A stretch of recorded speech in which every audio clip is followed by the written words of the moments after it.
కేసీఆర్ కు హుస్నాబాద్ నియోజకవర్గం అచ్చొచ్చిందా?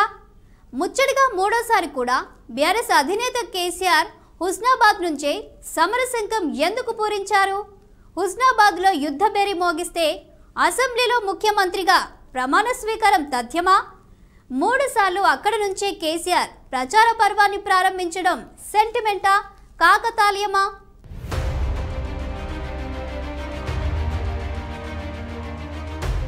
కేసీఆర్ ఎన్నికల ప్రచార ప్రారంభం అనగానే బీఆర్ఎస్ శ్రేణుల్లో టక్కున గుర్తొచ్చే పేరు హుస్నాబాద్ నియోజకవర్గం.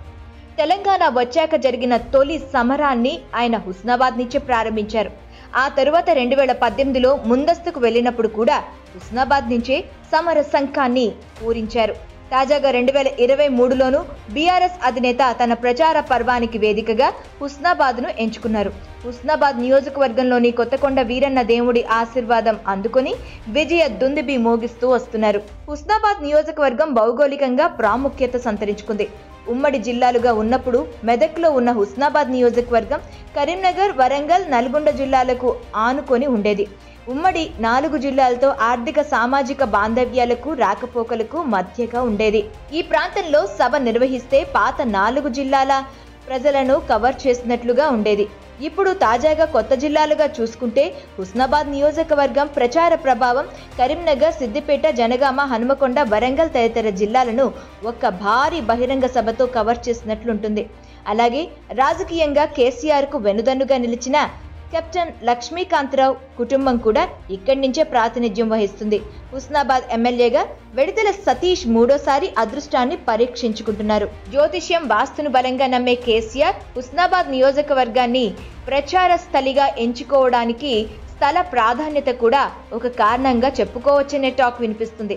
ఈశాన్య ప్రాంతంలో ఉండే హుస్నాబాద్ ప్రాంతం నుంచి ప్రచార కార్యక్రమాన్ని ప్రారంభిస్తే విజయం తథ్యమని కేసీఆర్ బలంగా నమ్ముతున్నట్లు సమాచారం. ఆయన నమ్మకానికి తగ్గట్లుగానే 2014-2018 ఎన్నికల్లో కేసీఆర్ అధికారంలోకి వచ్చారు.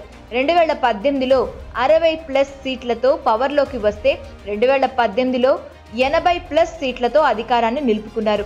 తాజాగా 100 సీట్లకు తగ్గేది లేదు అన్నట్లు ధీమాగా ఉన్న బీఆర్ఎస్ అధినేత కేసీఆర్ తనకు పార్టీకి అచ్చొచ్చిన హుస్నాబాద్ నుంచే సమరశంఖం పూరించారు. హుస్నాబాద్ నియోజకవర్గం అంటేనే ఉమ్మడి ఆంధ్రప్రదేశ్లో కరువు ప్రాంతం, తీవ్ర నీటి ఎద్దడితో కొట్టుమిట్టాడే మెట్ట ప్రాంతం, తాగు, సాగునీటి కష్టాలు తాండవించేవి.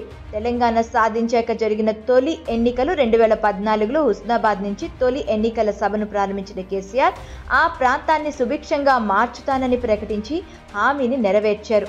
2018 ముందస్తు ఎన్నికల సమయంలోనూ ఆయన అక్కడి నుంచే ఎన్నికల యుద్ధాన్ని ప్రారంభించి గతంలో తాను ఇచ్చిన హామీలను నెరవేర్చానని ప్రజలకు తెలియపరిచారు. తాజాగా 2023లో తెలంగాణ మరింత పురోభివృద్ధి సాధించేందుకు ఆశీర్వదించాలని హుస్నాబాద్ గడ్డ నుంచి విజ్ఞప్తి చేశారు.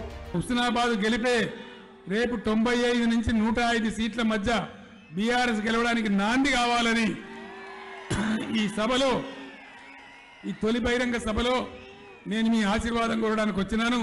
ఇంత పెద్ద సంఖ్యలో వస్తారని నేను కూడా ఊహించలేదు.